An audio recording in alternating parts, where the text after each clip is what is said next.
This happened yesterday, and before anyone says anything, yes, I know I'm stupid. I had just gotten home from work around 9 p.m. and had barely had time to get my shoes off when I get a phone call from some number I don't recognize. I'm searching for new jobs, and I thought it might be one of the places that I was applying to call me back. I pick it up, and it's some guy who says that he's with some kind of third-party detention center, which, as he explained it, was for low-risk inmates that were sent there whenever the local jails were busy or filled. That should have set off a nice big red flag for me, but for whatever reason, it just made sense in my tired brain. I'm getting ready to tell this guy I'm not interested in making a donation or anything like that when he asks if this is, and then says my full name. I confirm, and he says that they're holding my boyfriend at the center, saying my boyfriend's full name, and giving a dead-on description of him. I ask what's going on since my boyfriend is supposed to be at work right now, and the guy on the other end provides an explanation. He says that my boyfriend had struck a pregnant woman with his car on his way to work and was 4 times the legal limit for blood alcohol. He said the woman was in critical condition and that my boyfriend had broken a few ribs and his nose in the accident. I'm freaking out at this point and ask if I can speak to my boyfriend, which the man obliges. I'm put on hold for a minute or two before my boyfriend picks up the phone. This person on the other end was panicking, saying how it wasn't his fault and begged me not to tell his parents, again using my name. It didn't particularly sound like my boyfriend, but I figured it was because of the broken nose he supposedly had, and his tone really helped to sell it, because it all sounded so legitimate. The man from before comes back on the line before I can ask any questions, and explains that they had to sedate my boyfriend since he had begun to panic and hyperventilate, which I was starting to relate to more and more by the second.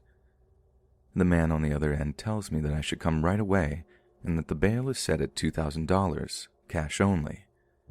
I stupidly tell him that I don't have that much and that maybe I have half of that.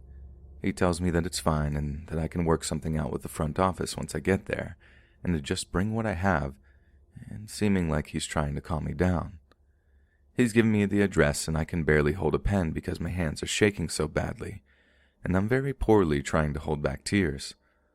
All of a sudden, the doors open up, and in walks my boyfriend, completely normal looking, with no broken nose, but more than a little confused as to why I'm crying. I'm still on the phone with the man and ask him what he thinks he's doing, telling him how my boyfriend just walked in, and he promptly hangs up. I tried calling back a few times, but it went directly to voicemail. Find out the power to the bar my boyfriend works at had gone out, so his boss sent everyone home early, and I had never been so grateful for a power outage. My boyfriend slept on the couch to keep watch, but unfortunately I still couldn't sleep that night, so I decided to look up the name of the organization the man said he worked for. Big surprise, that turned up nothing. I then looked up the address that he had given me on Google Maps and see that it was some random abandoned strip mall in the middle of a sketchy area that was about an hour and a half out of town. What really freaked me out about this whole thing was the guy knew my number, both me and my boyfriend's names, but didn't sound like anyone we had met before. I have no idea what would have been waiting for me there, but I'm counting my lucky stars right now.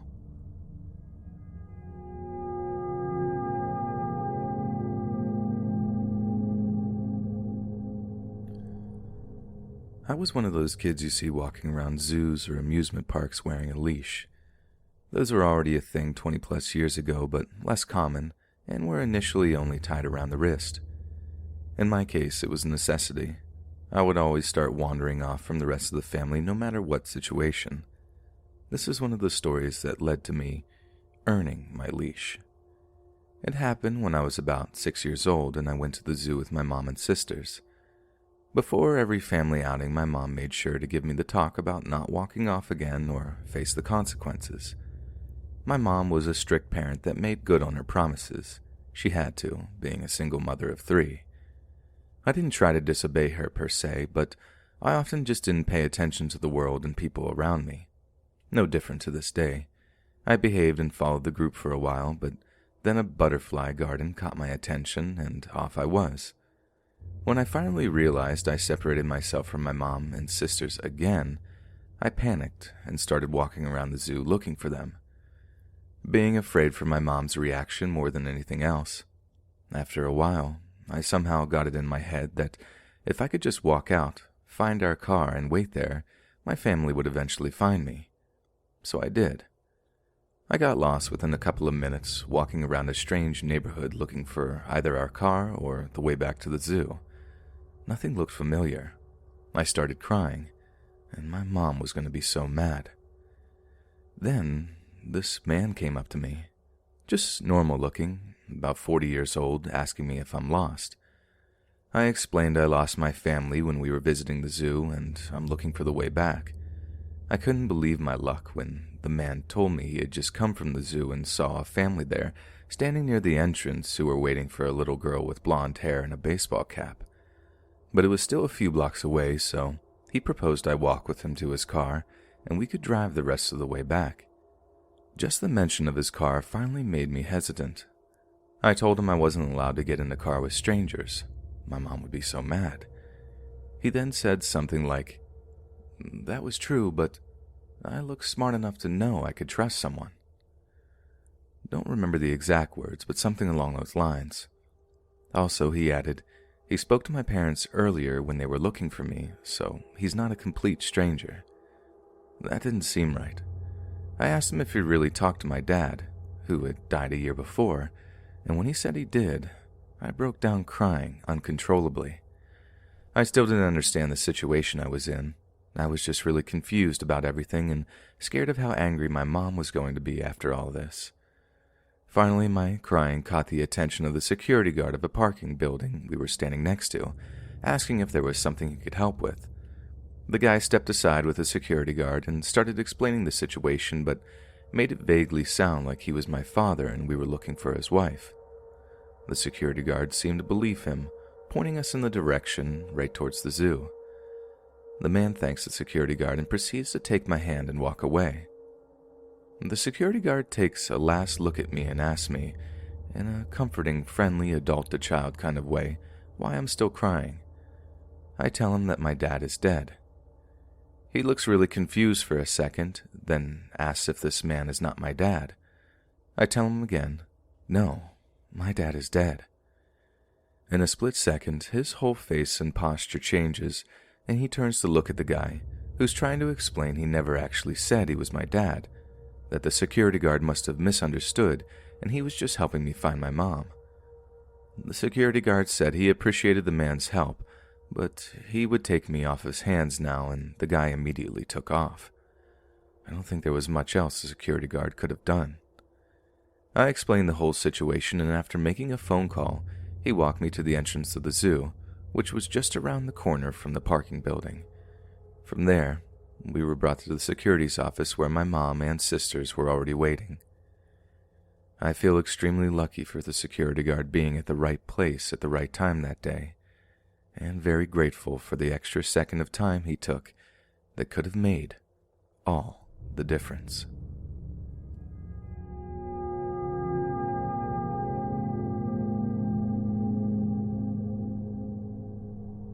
So I had known this woman since before I could remember. She was really good friends with my mom and dad throughout high school, so I already knew her before all this. Unfortunately, my mother was an alcoholic and pill addict, which led to pretty bad neglect for several years when I was very young. A story for another day. After missing most of my third grade year, DCS got involved and my dad got custody of me. He was dating my stepmother at the time, and at first everything was fairly normal. She was like an older sister, a friend. It wasn't too long before I noticed things starting to change. One day when I was about 9, I was sitting in the living room floor playing with my back against the couch. Stepmother crossed the living room to go down the hallway and, as she did, seemed to shoulder check the doorway.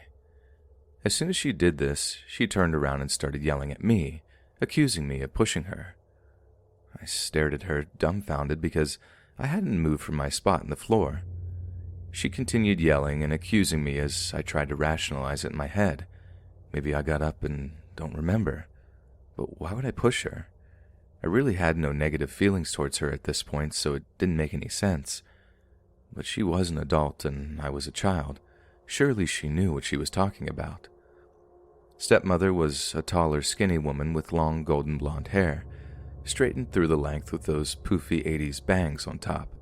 She typically wore high-waisted jeans and kept long, pristine red nails that would end up being a horrifying symbol to me into my teenage years.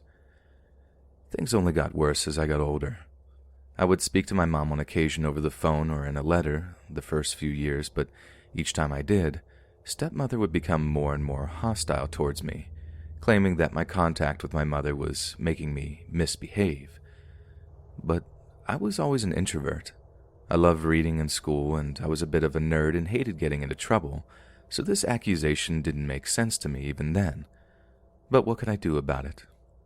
Before too long, I noticed that stepmother looked for an opportunity alone with me to treat me however she wanted. Stepmother quickly became extremely militant. Each morning she woke me up for school by bursting into my room and aggressively jerking the covers from my body.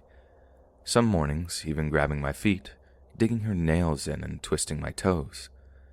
I was expected to follow a strict schedule on school mornings. 6:15 out of bed. 6:15 to 25 a.m. get dressed for school. 6:25 a.m. breakfast. At this time I was expected to stand in the exact center point of the threshold between the kitchen and the dining room, ready to take my breakfast and sit in my spot at the table. 6:35 a.m. done with breakfast. 6:35 to 6:45 a.m. finish getting ready for school. 6:45 a.m. be sitting Indian style in the center of the living room waiting on everyone to be ready. If I didn't follow this schedule down to the minute, punishment would be doled out. She would grab my hands, taking my breakfast, twisting one or two fingers out of socket, pulling me close to grit through her teeth at me with glaring, hateful eyes. Sometimes she would step on my feet, grinding her heels into my bare skin, twisting and glaring hate into me. On a few occasions, she even broke my wood hairbrushes across my face, leaving busted blood vessels and massive bruises. When the damage was too obvious, she would try to hide me for a day or so, gently waking me the next morning, acting as though I was sick and telling me that I was too ill to go to school, brushing my hair back and telling me to go back to sleep. This treatment rolled over into my days after school and would evolve into other aggressive behaviors. She made sure to conceal any sign of mistreatment from my father, but still, some happened right under his nose. At the dinner table, she would dig her toes into my leg and scrape so hard that it would shave off chunks of skin from my shins with her toenails. Even at church, placing what looked like an affectionate hand on my back, but would proceed by giving me an extremely painful and deep pinch into my back, leaving huge bruises in their places that no one else would see. I was given an hour and a half after school each day to do my homework. After that, I was expected to go to our playroom where I was to entertain her daughter. Stepmother's daughter was between 5 and 7 when things started to get really bad. I was expected to play what she wanted, when she wanted, and abide by any requests made. This was never said, but understood and later learned the hard way. One day during the summer, while eating lunch with her daughter in the playroom, she asked me to open her dessert. She had a kid cuisine that she had merely taken all of 2 bites of. My stepmother would typically leave the plastic on her dessert as a system to encourage her to eat her dinner first. Of course, when she asked me to open it, I asked her if she was done eating her meal, passively addressing the fact that she had barely touched it. I was about 14 at the time, and it seemed like a plausible thing to big sis to her about. But when I didn't give her what she wanted, she got up in a huff to go tattle to her mother, as most 6-year-olds do. Stepmother was immediately enraged and barreled down the hallway in my direction. I don't even think I was out of view of her daughter when she grabbed me by the hair and started dragging me. I tried to keep up, but lost my balance and fell to the floor as she continued to drag me down the hallway by my hair. Once we reached my bedroom, she started kicking me in the stomach and then pulled me to my feet to face my bed. She then began rummaging through my belt drawer and pulled out my woven leather belt that she had already used more than once, and then proceeded to beat me with the belt, starting at my shoulder blades all the way down to my ankles. Heaven forbid if I screamed, she would beat me more. The abuse also did not stop with physical, as she seemed to get a kick out of bullying me. This she wasn't so worried about hiding from my father, as she would make it seem lighthearted and jovial when he was around. One evening, while having a family dinner at one of our local go-to sit-downs, she started kicking me under the table, passing me horribly evil glares. After a few minutes of this, she spoke up. "You chew like a cow. Why can't you chew right? Doesn't she chew like a cow?" My dad chuckled, thinking it was meant lightheartedly, but as he looked down at his meal again, her death glare, staring a hole through me with a tight jaw and grit teeth, told me otherwise. This became a new target for her abuse. She did this again later when she noticed that I walked on the inside of my house shoes. One day, kicking me in the back of the knees, making me fall to the floor, she began kicking me in the back, knocking the wind out of me, all simply over the way I walked. This became my daily life. Speaking out seemed ridiculous because all of these punishments just felt so absurd. I didn't tell anyone for a long time, but as I got older, people around me got wiser. When I was in middle school, my dad and stepmother were called in for questioning by the school. Two of my teachers were highly suspicious of my bruises and constant swollen fingers. Stepmother proceeded to put on an act, crying and acting hurt and shocked that they would think she could hurt a child. I changed schools after that year. Things only got worse once I went to high school, as she seemed intimidated by my aging and gaining maturity. Male friends were off limits and my curves were to be hidden in horribly unflattering clothes. I didn't really mind so much as I really had very little interest in boys or displaying my womanhood to any degree. However, one afternoon while taking a shower, she burst in the bathroom to remind me of my timing. As she whipped the bathtub curtain open, she saw the hair growing below my waist. Before I could react, she grabbed the hair and jerked it down, pulling out a painful handful. She cursed me for not telling her that I had started maturing in that way. I couldn't tell anyone about that for years. After the belt beating, however, stepmother's sister-in-law saw my backside and called my dad at work, cursing him and threatening to report it. I started going to her house on the weekends after that. After this, I got braver and became less scared. Once I saw people reacting to what little they saw of my stepmother's behavior, I knew I was in the right for sticking up for myself. So I did, in subtle ways at first. I brought jewelry and makeup to school and started to give myself space to express myself. Then one morning, while running a minute or two behind on breakfast, stepmother came to the kitchen in a rage. Why wasn't I finishing getting ready for school? Before I could turn around from rinsing my dishes, she was rummaging in the utensil drawer and pulled out a fork. She backed me up against the kitchen counter, pressing the fork to my throat. I don't remember what she said to me in those moments, but I remember her hot breath in my ear, hissing through her teeth at me, and I remember the chill of the cold metal prongs on my throat. I was 16. My last day there was a field day of my junior year. I decided to wear a cute outfit that her sister-in-law had bought me for casual days. It was a cute cap-sleeve strip t-shirt, cut femininely to suit my curves with long matching shorts. I knew she wouldn't like it, but I also knew that it was completely appropriate for a girl my age, even very conservative in comparison to my other peers. She saw me as I was walking down the hallway towards my bedroom, and I saw the rage fill her. She came at me nails first, grabbed my arm and dug her nails in. This is when I snapped and fought her off, shoving her into a wall. Rage filled me as I went to the living room to grab the phone. "If you touch me again, I'm going to call the cops." She went pale, and suddenly I wasn't scared for myself anymore. I couldn't control myself and laughed. "You're scared," I said, suddenly enlightened. Her face went blank as she walked towards me. "If I have to make your dad choose between you and me, it's not going to be you," she said coldly. I ignored this sentiment because I knew she was delusional to think something like that. I went to my bedroom and packed a bag. She didn't stop me, but she did make sure to let me know that if I left, I wasn't welcome back. I ended up spending that summer in Florida with my stepmother's sister-in-law and moved in with my grandmother for the next several years. I only saw stepmother again once in my 20s. She had left my dad by the time I was out of high school for the man that she had been cheating on him with. She and I spoke briefly over Facebook in that next year, and I confronted her about what she put me through and my dad. Her response? I'm sorry if you ever felt unloved. I was just really stressed, and you were a pretty rebellious kid.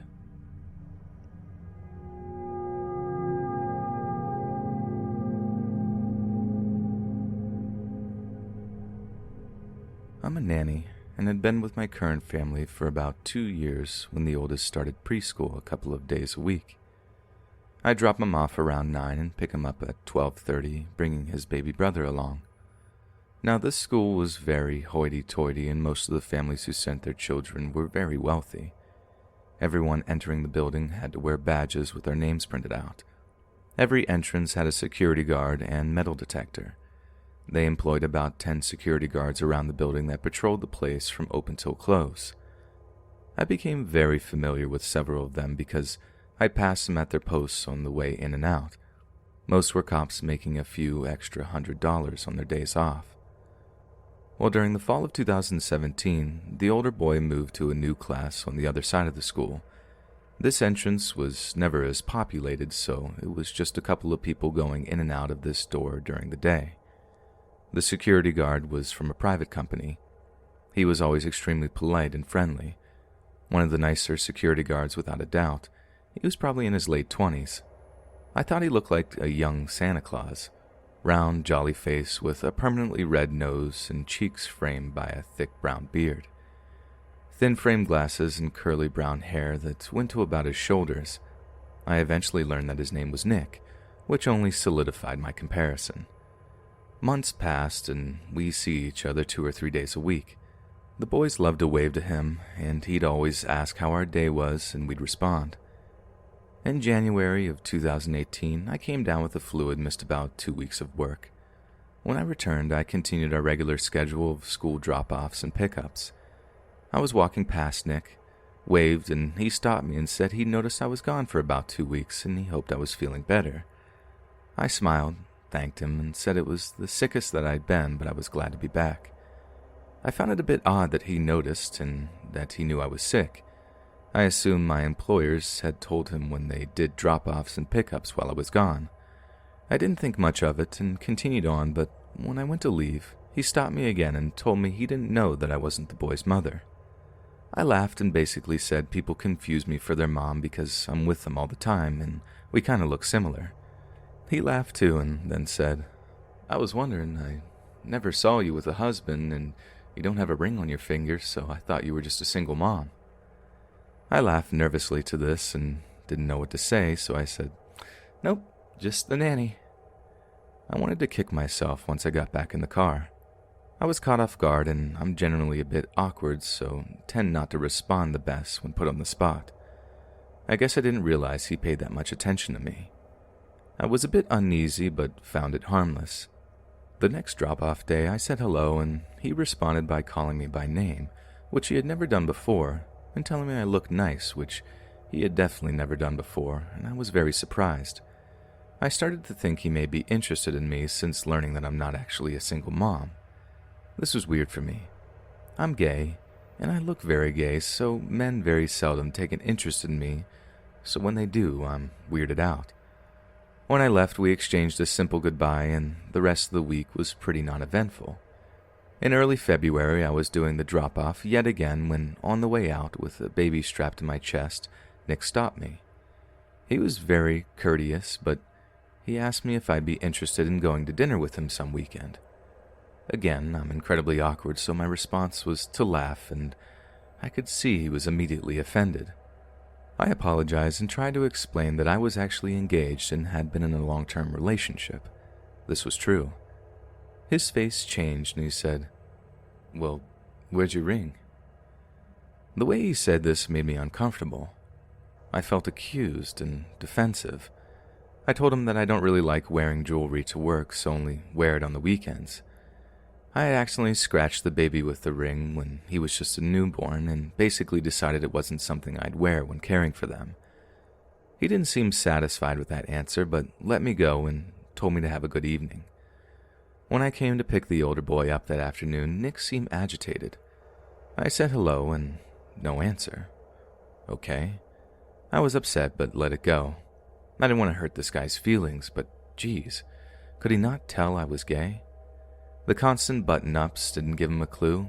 Did I need an undercut? It wasn't personal. Why was he so angry? When I left, he again ignored me. I just kind of swallowed and thought, oh well, he'll get over it. I put the baby in his seat in the back of the car and was buckling up the 3-year-old when a voice behind me boomed, "You don't have to lie to me." I whipped around and Nick was about a foot away from me. I was grabbed between the car, the open door, and his body. He no longer looked like this jolly, polite young man.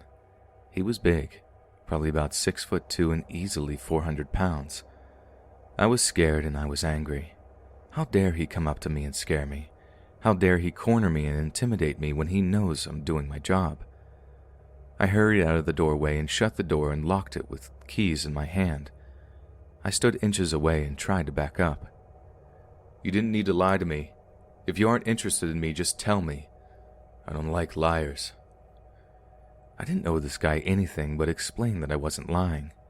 I said I'm engaged and it's nothing personal. He was a nice, friendly guy and that I didn't mean to hurt his feelings. He was angry. He huffed and said, "Oh, you didn't hurt my feelings. I just don't appreciate dishonesty. You lied about being their mother, so I figured you were lying about this too." I was mad. I never once lied about being their mother. He assumed because I was the one doing drop-offs and pickups, our conversations never got beyond hello, good day, and goodbye until recently. I decided this conversation was over. He was talking down to me and accusing me of nonsense. I told him I never lied about this or anything and didn't appreciate his tone. I went around and got in the car and he followed but kept his distance and said, "I'm not even sure why I wasted my time on you anyways." I was shocked. He was a completely different person. I avoid altercations at all costs, so for someone to speak to me like this was very upsetting. I ended up disclosing the situation to my employers, who got very upset. They did not like how he spoke to me and especially didn't like that he had done this around their children. They ended up contacting the school, which I was mortified about. I was terrified to see him again, knowing he'd know I had told. That never happened. He was fired and replaced with a retired cop who was incredibly unfriendly, and I was grateful. I felt bad. I thought my employers had overreacted, but they were prone to overreactions, and honestly, I was selfishly happy I wouldn't have to see him again. I was worried about how awkward it may be. I let it go, and weeks passed, and school drop-offs were uneventful. However, in May of 2018, that changed. I lived in an enclosed apartment complex in uptown Dallas. Our apartment neighbors a ton of bars, so we have some issues with break-ins and vandalism. We've always had police presence, but after an incident where some drunk guy broke into the office through a window, the office manager decided to hire security guards. Guess who ended up doing night shifts? Nick. When I first saw him, I was checking my mail and he had passed me in his uniform. I froze and he looked at me in the eye and said, "Good evening, ma'am." Good. He must have forgotten me, I thought. I was shaking as I went up to my apartment and immediately told my fiancée who I saw. She was aware of the situation with Nick at the old preschool, and being the daughter of a cop was always more suspicious and suspected the absolute worst out of everyone. She did not want him to find out which apartment was ours, so we started taking the back elevator and parking in a different area. He only patrolled the office area of the perimeter of the building, so we found it easy to avoid him for a week or so. One day the back elevator was out of order, so I had to take the front elevator from the parking garage up to my apartment on the 4th floor. The elevator stopped in the lobby, and Nick walks on, and I freeze. I guess he could sense I was anxious. He looked at me and said, "Don't worry. I'm not mad you got me fired. Just don't do it again." I didn't even respond. I got off on the 4th floor and then thought, oh God, now he knows which floor I live on. I immediately ran inside and told my fiancée, and she said we should contact the management. I convinced her that this was a bad idea. It could make him angry, and I doubt he'd be let go. He hadn't done anything. But did he follow me here? He knew me. How did he end up here? It seemed like too much of a coincidence. I will say we lived in a panic. We kept our door bolted and installed a camera. I'm not sure how many of us are aware of the story of Jennifer Morey. She was a young lawyer living alone in an apartment similar to mine in Houston. She was stalked and attacked by our apartment security guard. He had access to her apartment. She survived, but went through a horrible ordeal, and we were both terrified this could happen to us. Every noise terrified us.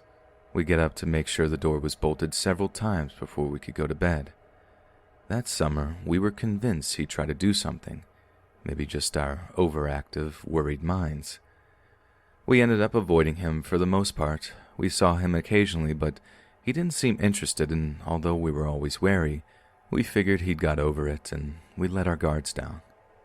And he never did bother me again. He never said much of anything to me when I did see him. I decided that maybe he was having a really hard time last fall, and he was a really nice guy who maybe didn't have the best social skills.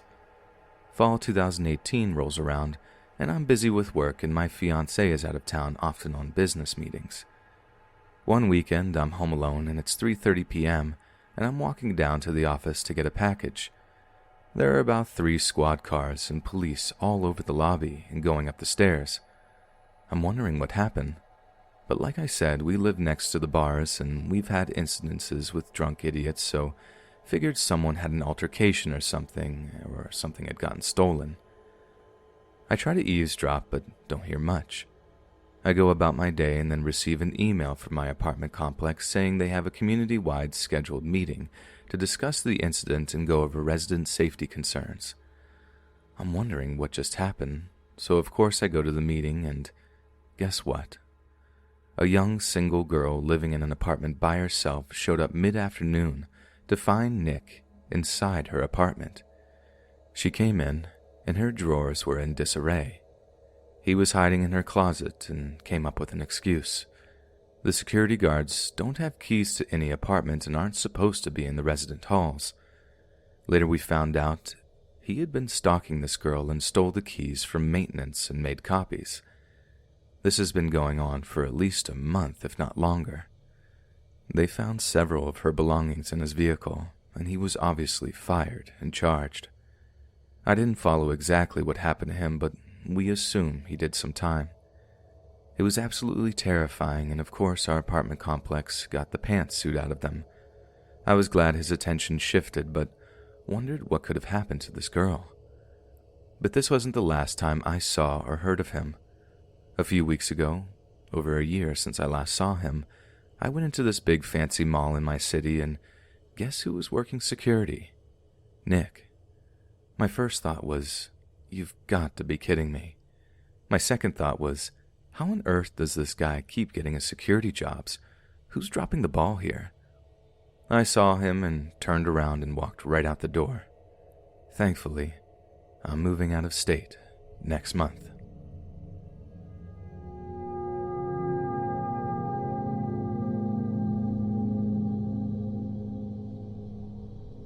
When I was in high school, I always felt so ugly. I had low self-esteem and anxiety, which was really more of a problem rather than my looks. So if anyone of the opposite gender gave me even a little attention, I would start to like them. I was pretty innocent despite how desperate I was, having only kissed one boy.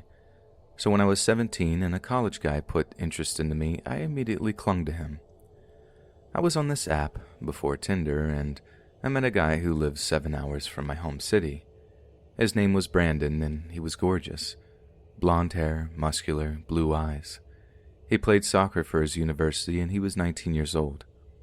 Honestly, he wasn't my usual type. I really like guys with dark hair and eyes. I still do, but he was really handsome and really kind. He would shower me with compliments and talk to me all the time. I lived alone, long story, in an apartment with just my cats, so I would get lonely or scared, and he always comforted me. A month into talking, he started asking for pictures. Not ones of my face, but obviously more risque ones. Now, this was nearly 6 years ago, and I didn't have a good concept of stranger danger on the internet. I mean, smartphones had only really been around for 2 or 3 years at this point, at least in my school and with my age group. 17-year-old me, who was so insecure, wanted to make him happy because I couldn't believe I had gotten a guy like him. I was ready to do anything he asked. I never sent anything too illicit, I was too insecure for that, but I would send pictures of me and my skivvies. He would shower me with compliments about how beautiful I was, and I fell for every word. With time, I started to get upset, though. I wanted to see him. I would always send him pictures when he asked, but he never sent me any. He would show me body pictures of him with his shirt off or things, but the pictures were always of bad quality. When I started getting too persistent, he promised that he would start calling me. For some reason, this appeased me, and we'd talk many times a week. After a couple of months, he increasingly became more overt with me, telling me what he wanted to do with me and how badly he wanted me. This made me nervous since I had only ever kissed a boy, but also made me a little excited. It felt good to be wanted by someone I had really grown to like. This was all during the first semester of my senior year of high school, and I was going to turn 18 the next semester in late January. As it got to Christmas time, he started to talk about coming to my city to see me for my birthday. This had me really excited since I wanted to see him in person so badly. We had first talked about me going to him, something he had insisted on, but I chickened out and said I couldn't do the drive alone. An excuse. I really didn't want to go to an older guy's house and stay with him alone. My own house made me feel more safe. We planned on a weekend after my birthday and everything seemed fine. But then one day in my choir class, my best friend, an exchange student from Germany, was talking with me about him. I was telling her about him and showing pictures, and she got very unsettled. "Have you ever seen him on video?" I told her no, and she gave me a skeptical look. "Something doesn't feel right. There is no way he's real. Not that you couldn't date someone like him, but he's just too perfect." She was very direct and blunt with me about it, something my other friends weren't. So I took her words deeply, and I'm so thankful I did. I immediately asked him for a picture of his face. He made up some excuse about how he couldn't take a picture right then, so I persisted, asking every day. Finally, my instincts were kicking in and I was getting scared. I told him I wanted to see him, to video call me. He said no. I fought him on it for hours one night, telling him that if he tells me the truth, I won't get mad. He refused. I put the name he gave me into Facebook, determined to find him on my own if he wasn't going to give in. Nothing came up on him. I texted him telling him I couldn't find his Facebook, and he gave in, giving me a completely different name and told me, "That's me." I remember just feeling cold as I read that. I looked up the account and everything he told me was a lie. His name, his face, his age. He was 25, not 19. I was terrified. I thought I had been talking to someone just 2 years older than me, which is legal in my state, but he was 8 years older. I immediately stopped texting him. That's when he started getting obsessive. He would text me dozens of times a day, calling me over and over again. He would beg me to answer him, to give him a chance. Then he started threatening me to answer. He told me he had saved all of my pictures. He kept them all and told me he would send them to my friends and family on Facebook, showing everyone the illicit pictures of me and show everyone our text messages and talking about what he would do to me if we met. Looking back, all of that was more damaging to him than me, but I was young and stupid and afraid. I hated my body so much I was terrified of people seeing it, so I started talking to him again, more reserved and cautious this time. The days inched closer to my birthday and the weekend we had planned. Our messages had become bland and short since I was trying to make him lose interest in me, but he never gave up. If I took too long to message, then he would threaten me again. My birthday fell on a Monday that year, and he sent me all kinds of messages. I don't even remember what I did that birthday. I didn't have many friends, and I've never liked to celebrate, so it was probably small. When Friday hit, I got a text from him that morning saying he was driving to my city and that he would pick me up from school. I was terrified. I had lost a lot of friends the semester before, another long story, so they obviously had no clue of my situation. Out of desperation, I went to one of my guy friends who I hadn't talked to in a couple of months and spilled everything to him. He was a longtime friend, so he was sympathetic and promised to follow me home that day. I went straight to my car, ignoring the mass amounts of texts saying, "Where are you?" and "I'm here." My friend drove behind me all the way to my apartment, which he had no clue I was living in, and stayed with me as I cried for a while. I turned my phone off and my friend left later in the night. Brandon had no clue where I lived, but I was still paranoid. What if he somehow found me? Only 3 people knew where I lived, 4 now with my guy friend, and he didn't come in contact with any of them. When I finally turned my phone on, he was threatening me again. I was so exhausted and fed up. I started spam texting him, yelling and venting. I told him how stressed he had made me and what he was doing is wrong. I told him to send pictures and that I didn't care anymore. I started to attack his character, telling him how no one could love him if he hides who he is, and then treats people like this when they catch him in a lie. Thankfully for me, he had had enough care for me to take my words to heart. He apologized and told me he deleted all of the pictures. He swore to leave me alone as long as we could still talk every once in a while as friends. I agreed, even though I knew I was lying. I talked to him for a month, short responses until he finally gave up. Even now at 22, I still see his name appear sometimes. I blocked his number and deleted him on everything, but his name still shows up sometimes on my Instagram or Snapchat when he's trying to re-add me. He's the reason I don't give my name or picture out. He isn't the first stalker I experienced. The first was when I was in 6th grade.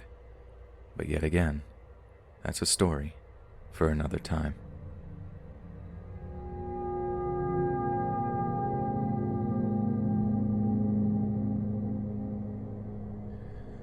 How this all began was me, being nice to the people who came to my local community library as I was a casual worker, although people probably thought I worked part-time, as not only was I spotted behind the desk checking in and out books, but also on my laptop abusing the Wi-Fi.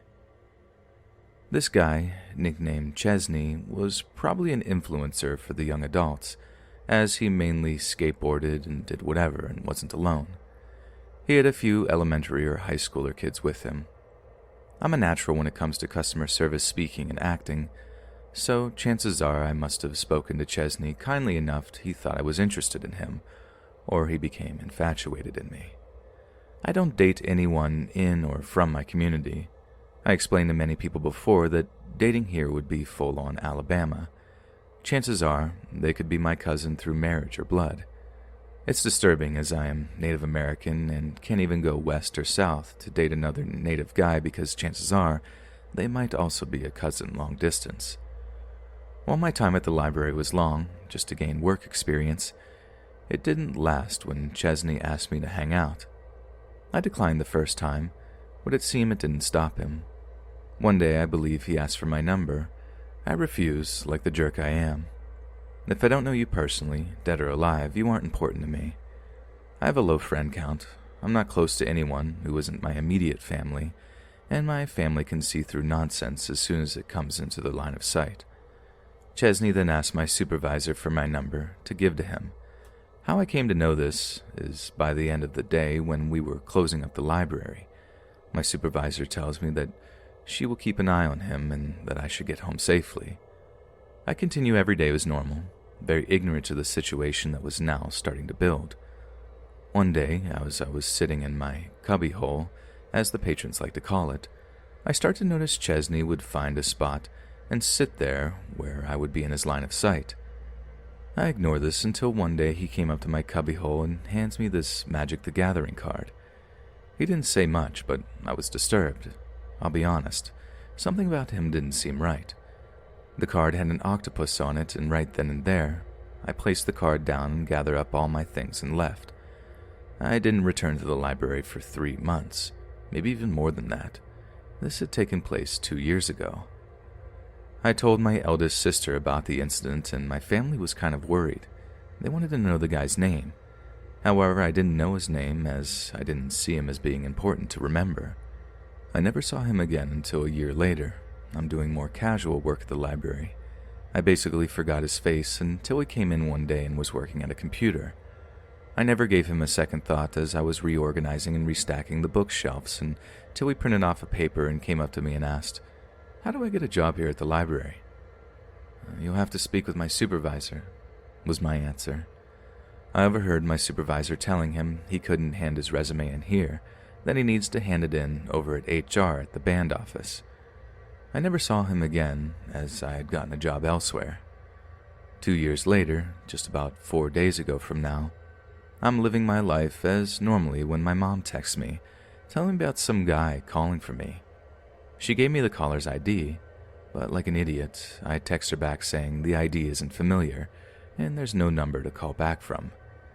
If someone wanted to speak with me, they could call or text through my cell, otherwise they aren't important. But what I didn't know was both my mom and eldest sister answered the call.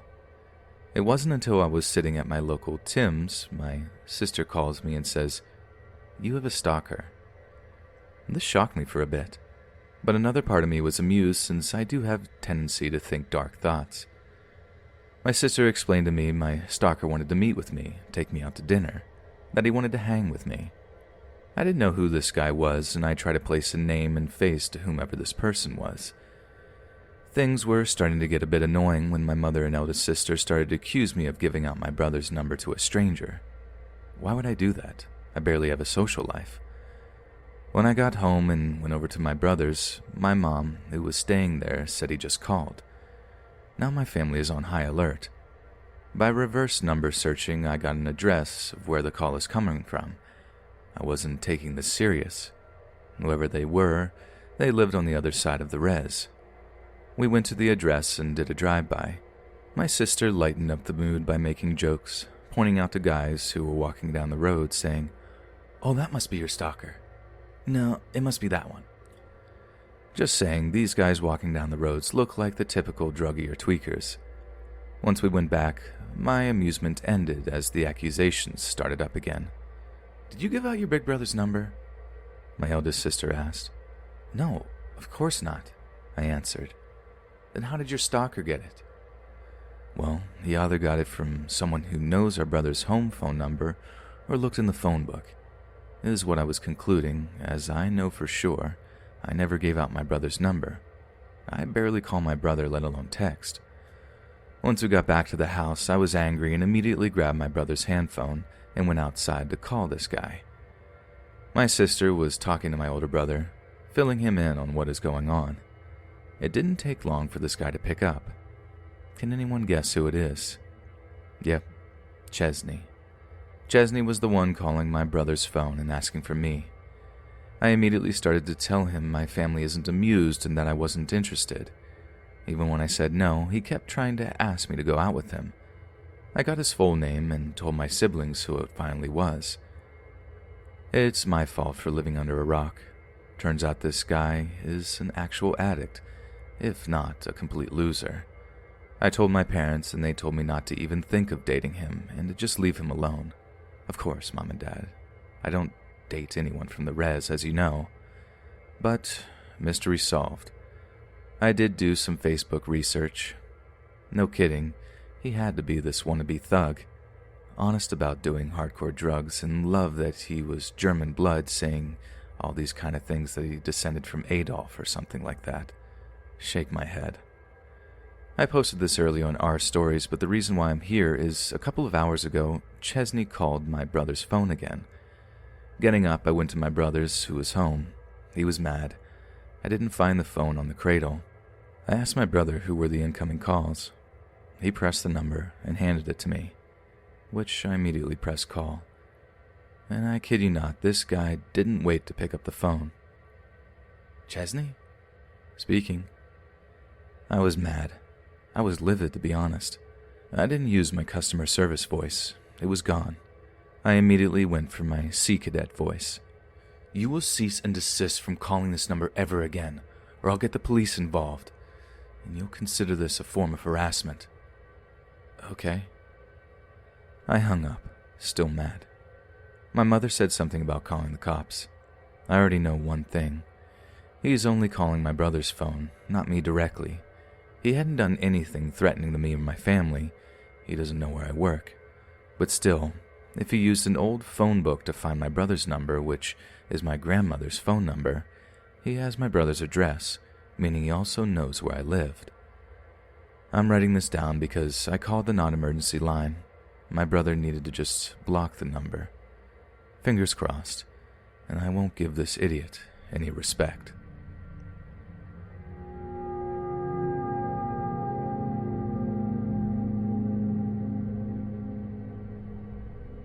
This happened a year and a half ago.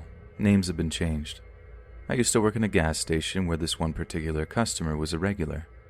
Throughout interactions with this guy, I figured out there was something off about the way he socialized. This guy could ramble for minutes and minutes and minutes at a time, until you told him you had to serve someone else. Even if there was a queue, he would still ramble. I was the new girl at the station, and everyone told me they avoided serving him because he made them uncomfortable. Yet they never trespassed him or asked him to leave. We'll call him Tom. Tom was in his mid-40s and ran some kind of unregistered, probably somewhat illegal lawn mowing company, where he would mow lawns for people and they would pay him cash. I feel sorry for his customers because I really wouldn't want this guy on my property or knowing where I lived.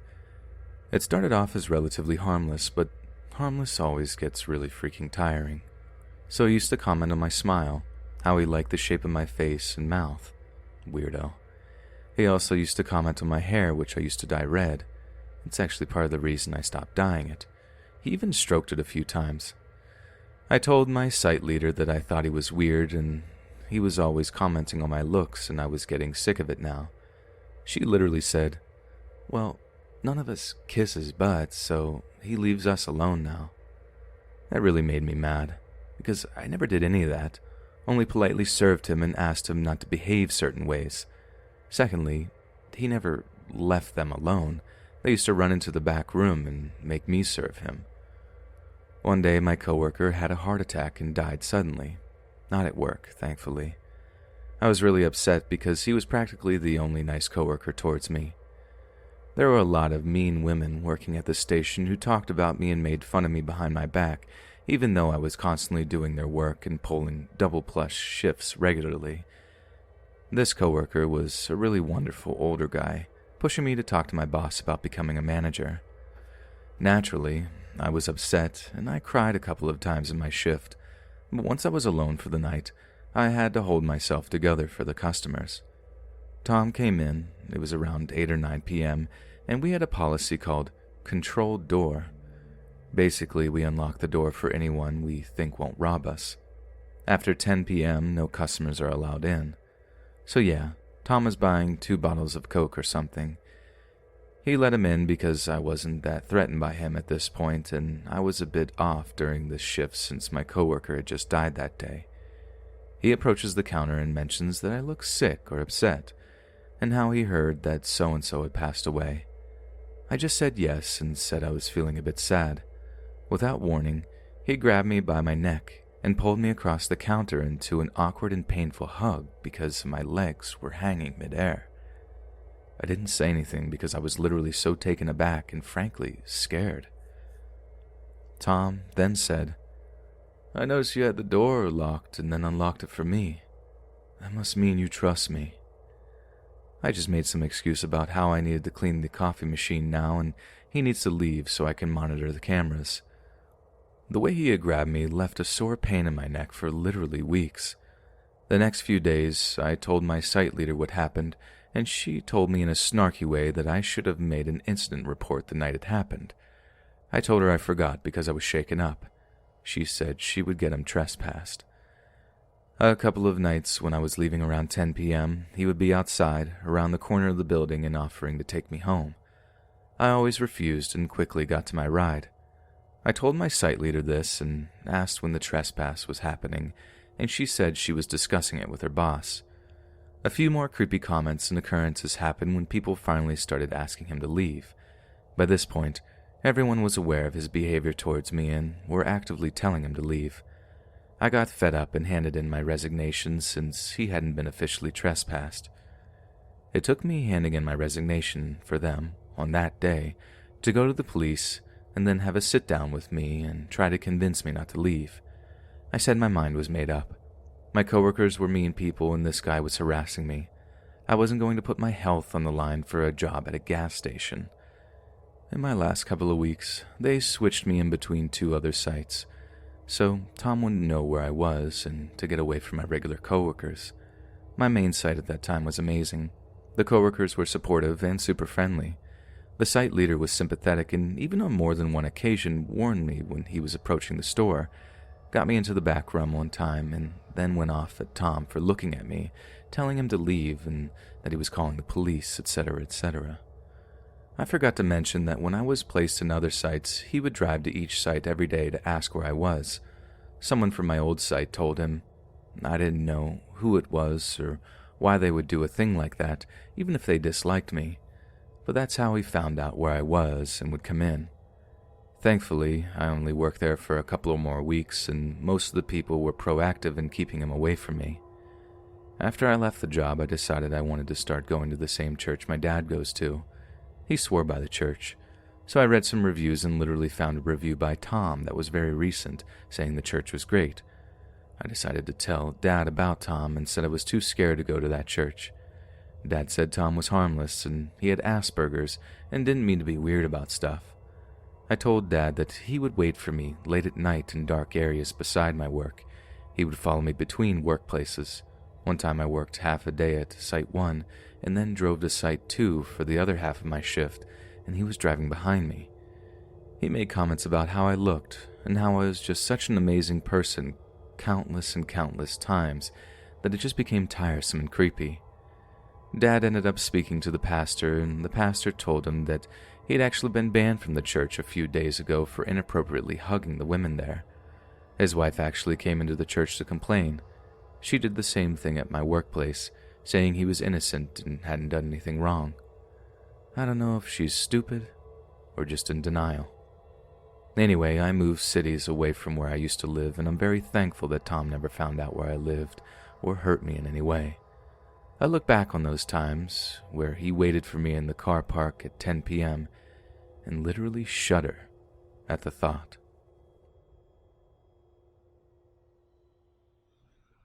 Hey friends, thanks for listening. Be sure to subscribe and click that notification bell to be alerted of all future narrations. If you got a story, be sure to submit them to my subreddit, r/LetsReadOfficial, and give and receive feedback from the community, and maybe even hear your story featured on the next video. And join my Discord to interact with me and other listeners directly. And if you want to support me even more, grab early access to all future narrations for just $1 a month on Patreon, and maybe even pick up some Let's Read merch on Spreadshirt.com. And check out the Let's Read podcast, where you can hear all these stories in long compilation form and save huge on data, located anywhere you listen to podcasts. Links in the bio. Thanks so much, friends, and I'll see you again soon.